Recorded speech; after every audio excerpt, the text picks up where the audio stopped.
starting point to find out about the wives of the officers at the bar Thursday night.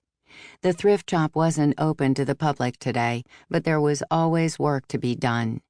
I let myself in through the back door and found Eleanor with a dust rag in her hand by the section of glasses and dishware.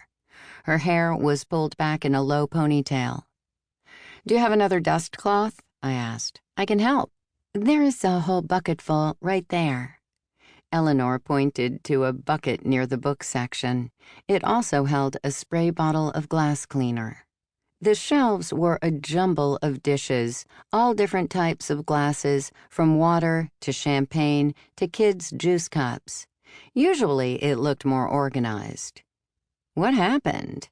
"We had such a crowd yesterday. The whole place looks like it was hit by a tornado." I grabbed a dust cloth. "Then I'm glad I stopped by." "Why did you stop by?" "This has to stay between us." Eleanor nodded. I filled her in on what I'd heard from the bartender at Gilganon's and described the men who were with Blade. "So, I wanted to know if you knew any of their wives." I separated out a section of glasses, dusted the shelf and the glasses as needed. "I know the Colonel's wife. She's quiet, doesn't belong to the Spouses Club or volunteer here at the thrift shop. Both of their kids are off at college." That sounded like a recipe for loneliness. Maybe she volunteers someplace else on base. There were plenty of other opportunities, like the base chapel or the airman's attic that provided furniture and household goods to enlisted troops who needed them. The Red Cross or base schools. There were more opportunities than not. "She works out a lot, and I think she works for an accounting firm in Ellington part-time." So maybe she wasn't so lonely. But I couldn't rule her out completely. We continued to clean and reorganize. "What about the captain's wife?" "Don't you know Joy?" I thought for a moment. "I don't think so." "Wow, I thought everyone knew her, or of her," Eleanor said. "Maybe they moved here after you left base." "How come?" "She's just—" Eleanor paused. "She's just fun." "Fun?" That's not what I'd been expecting. "Joy has more energy than 10 cats hyped up on catnip. She volunteers for everything, and no job is beneath her, so she's very popular. Not to mention she's gorgeous, luscious red hair, clear blue eyes, and a figure that would make a Kardashian jealous. Men adore her, too."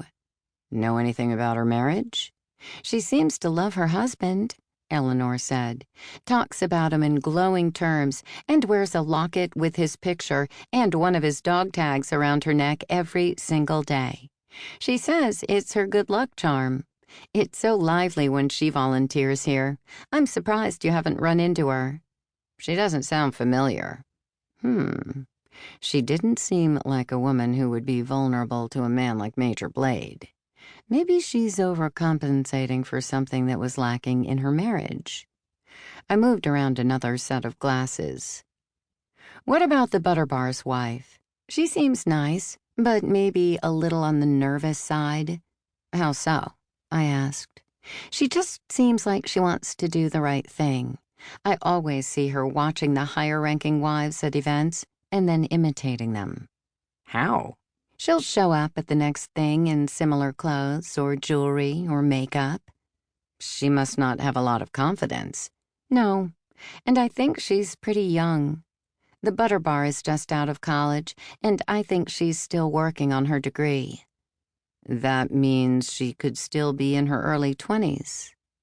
A time when people were still trying to figure out who they were. Yeesh. I still hadn't figured out who I was, but it was different than how I felt in my 20s. She sounded like the kind of woman Major Blade might home in on. I can totally relate to that.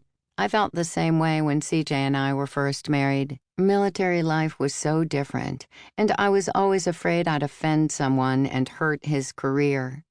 It can be a lot of pressure. Eleanor stepped back from the glasses and looked over our work. Thanks for helping clean up.